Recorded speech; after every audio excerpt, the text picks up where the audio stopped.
Mm-hmm. Hey, everybody. Good evening. It's Corrine Rios here. We've been hearing, and my husband, Pilo, we've been hearing a lot about temporary protected status, or TPS. And we started asking a pretty basic question in one of our conversations. What exactly is temporary protected status? So we decided to go back to the beginning and do some history. TPS was created in 1990 as part of the Immigration Act of 1990. And this is important. It wasn't created by executive order. It was Congress passed it, and the Republican president, George H.W. Bush, signed it into law November 29th, 1990. The legislation was sponsored by the Senate by Democratic Senator Ted Kennedy of Massachusetts, while Democrat Congressman Bruce Morrison of Connecticut played a major role in the House legislation. But this was not simply a Democratic piece of legislation. Did you know that?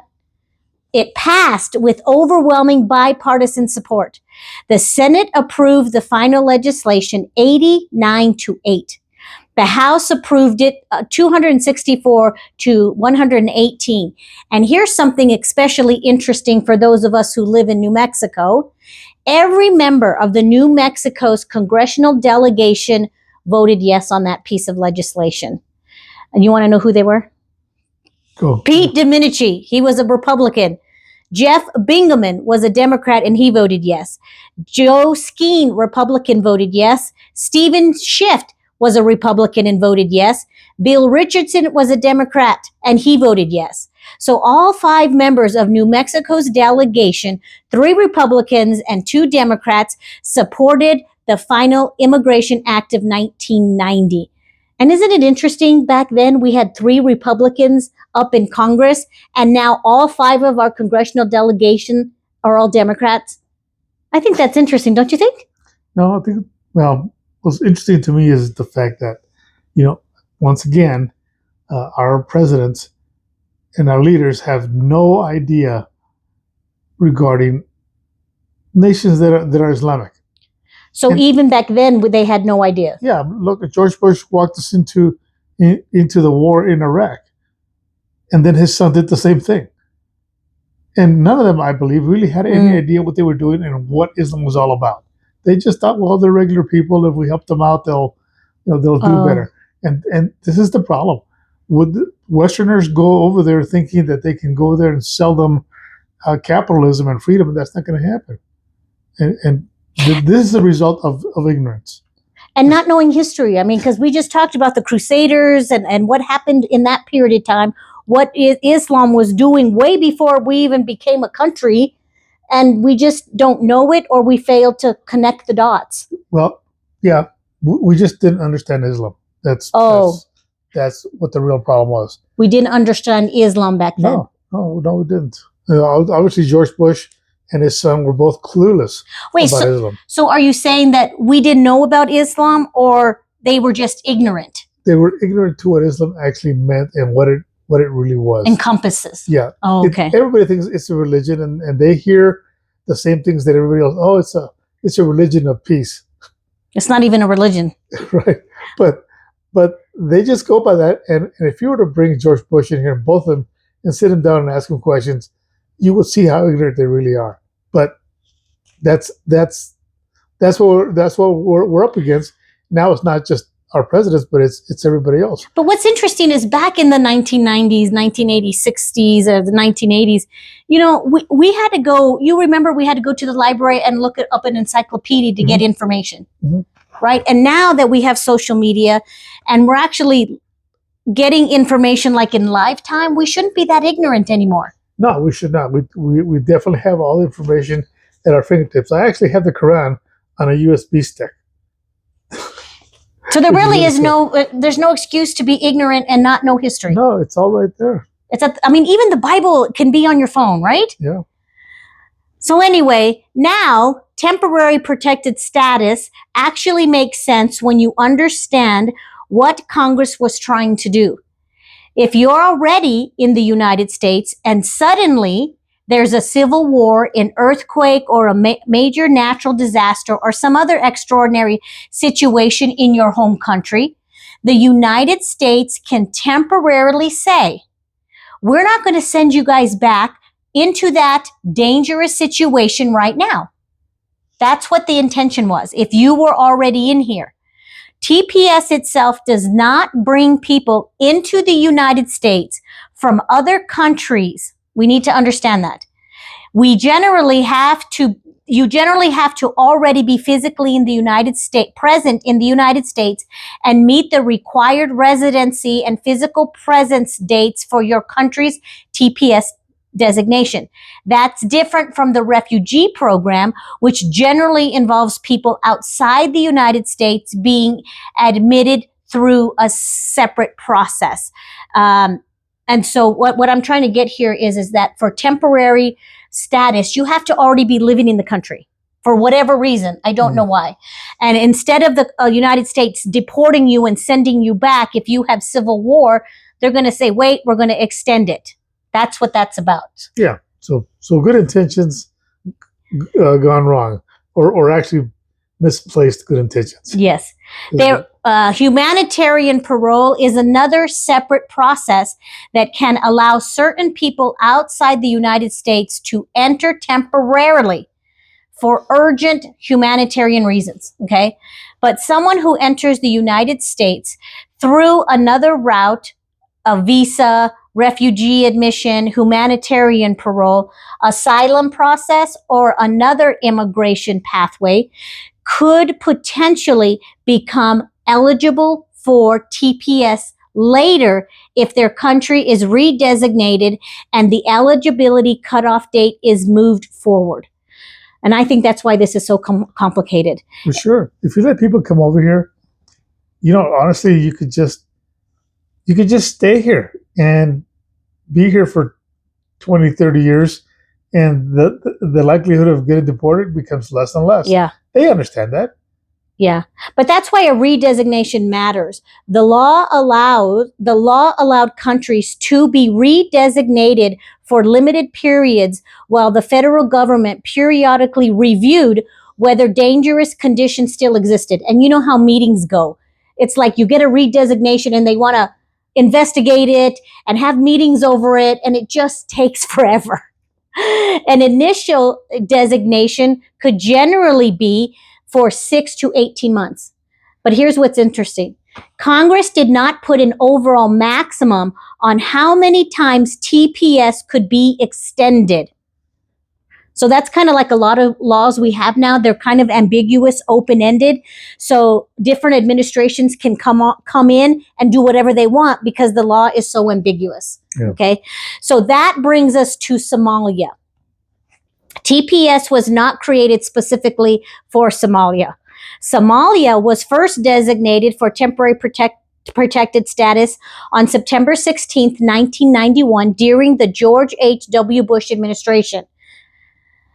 Its original designation was for just 12 months. Did you know that? Somalia was experiencing civil war, armed conflict, and extraordinary conditions that made returning people there unsafe. But that 12-month designation was extended repeatedly. Administration after administration continued Somalia's TPS designation because the federal government determined that conditions there continued to meet the requirements of the law. Sure, and the press was all too happy to go over there and send us pictures during dinner all the time of starving people, starving children, starving animals, and so on, of what was going on over there. But it never occurred to them why they were going through this. And the reason they're going through this, of course, because they is Islamic. Oh, I don't understand that. So you remember during all of these administrations where we would get pictures of what's happening in Somalia? Yeah, every night when you turn on TV to watch the news, there was more chaos, more starvation, more murders, everything out of Somalia. And what's that nation next to it? Oh, gosh, I don't know. Yemen? No. Syria? No? I don't know. Ethiopia. Oh. Ethiopia was the other one. And, of course, they're starving. But, part of the problem is or actually the big part of the problem, is because they are Islamic. Islamic countries don't produce anything because they don't allow capitalism. Capitalism cannot survive in an Islamic country. So everything is tightly controlled by very few people. So if you don't have free economic uh, opportunities, everything is controlled by the government, by the Islamic government. So yeah, they're starving, And they're in civil war. they're too busy fighting each other. They're too busy fighting each other. So whatever aid we gave them, the warlords took them, and people were still starving. Yeah. And this happened under presidents from both political parties: George H.W. Bush, Bill Clinton, George W. Bush, Barack Obama, Donald Trump actually extended some, Joe Biden. So they all extended their TPS. But here's another part of the story that's important. It wasn't simply the same group of people from 1991 being protected for nearly 35 years. Somalia was also redesignated several times. An extension generally continues protection for people who already qualify. A redesignation can establish a newer residency cutoff date, meaning certain Somali nationals who arrived in the United States later may also become eligible. Somalia was redesignated in 2001, 2012, 2021, 23, and again in 2024. So TPS didn't go overseas and bring these people here, but these people arrived in America through other routes, could later potentially qualify when Somalia was redesignated and the eligibility dates were moved forward. That means the population potentially eligible for TPS could change over time. Somalia's original TPS designation was for 12 months, yet through repeated extensions and redesignations, temporary protected status for Somalia continued for nearly 35 years. Yeah, and in those 35 years, how many millions more Somalis were born here? Okay, we're going to get there. But let me just finish the history, okay, right? Because that's an important fact we need to talk about, right? So just because back in when they were redesignated or when they got here, I think in 1991, there were like 1,300 Somalians that were identified. And now we have more than 1,300 who are under protected status. Okay, so but we want to let you guys know that in 2026, that finally changed. The Trump administration determined that Somalia no longer met the statutory requirements for TPS and moved to terminate the designation. After litigation temporarily delayed that termination, Somalia's TPS designation ended on August 14th, 2026. Now, that does not mean every Somali person who ever received TPS suddenly has to leave the United States. Some may have obtained permanent residency, asylum, or another immigration status or some other lawful basis to remain in the country. And here's where we're talking about. And children born in the United States during those years are U.S. citizens under current birthright citizenship law. But TPS itself for Somalia has now ended. And that's where we want to give a little bit of history. And I want to hit on what you were talking about. For 35 years, Somalians made a life here. And any other designated class that was under TPS, they probably had children. Don't you agree? They had many children. And these children were granted birthright citizenship. So now, when you see the Somalian population growing in, where are they heavily? In Massachusetts? Dearborn? Is that Michigan? Michigan. There's a lot more people here, Somali people here. And I want to point out, babe, that Somalians are from what, I don't even want to say a religion anymore. They are the political ideology. They are Muslim. They are Muslim, yeah. It's like if you were born in Mexico in the 1960s, when you're born, guess what religion you are? You're Catholic. Same thing in Islamic countries, but more so because in those countries you may be born Islamic, but you will never leave Islam with your head. That's the difference between that and Catholicism and Christianity. But I think people just need to understand Somalia is a Muslim country. Yeah. I mean, I don't think we understand that. Us who are a little bit ignorant of anything outside Albuquerque, New Mexico, we're a little bit ignorant. And Somalia, We're a lot ignorant. yeah, we're a lot ignorant. Somalia is a Muslim country. So those people who were granted TPS in 1990, they were more than likely Muslim. Yeah. So when they had babies, right, just like you were saying in New Mexico, I was born here in New Mexico. My aunties tell me, and my mom tells me that I was born a Democrat and born a Catholic. Yeah. And the same with the Somalis. You are Somalian. You are a Muslim. The only difference is you can't leave. The only difference is you can't leave Islam. Okay, so this is why we have this influx of Muslims in the country today. You keep TPS for 35 years and their children get birthright citizenship and they're Muslim. What do you think that's going to do to your population? Yeah, and there's they will resist assimilation. Islamic nations do not want to assimilate at all. They have no intention of assimilating. The Germans found that out the hard way. All the Muslims went over there, and none of them speak English, and they're all on welfare. Oh, you mean today, presently? Yeah. Since like the 1990s, right? That started happening? I think it started in the 1980s, I think, when I was still there. But yeah, we were slowly starting to see more and more Muslims enter Germany and France and so on. That I saw them when I was there in the service. And now they've basically taken over large parts of France and Germany as well. And why don't they want to assimilate? Well, because they don't want you to leave Islam. So you don't hang out with the Westerners. You don't speak their language, even though you're in their country. They want to be separate from us Westerners because they don't want to shrink their population. They want to grow it and overrun our nation. That's their whole goal. And we've heard many imams actually say this to their congregation. Yeah, we will breed with the Westerners. We will bring them into our religion. We will have kids with them, and then we will take over. Exactly. So they're deceiving you because they don't even like you. They don't like you. They're not going to work. So what happens then when a woman, an American woman, say, marries, or a non-Muslim marries a Muslim? She becomes Muslim. I know, but can she ever really integrate into that political ideology? I don't know. And some do, and some realize all too late how horrible it is, but they're stuck there because you can't leave. And they absolutely forbid Muslim women from marrying Western men because they know that the Western men will pull these women out of Islam once the Western men realize how crazy they are.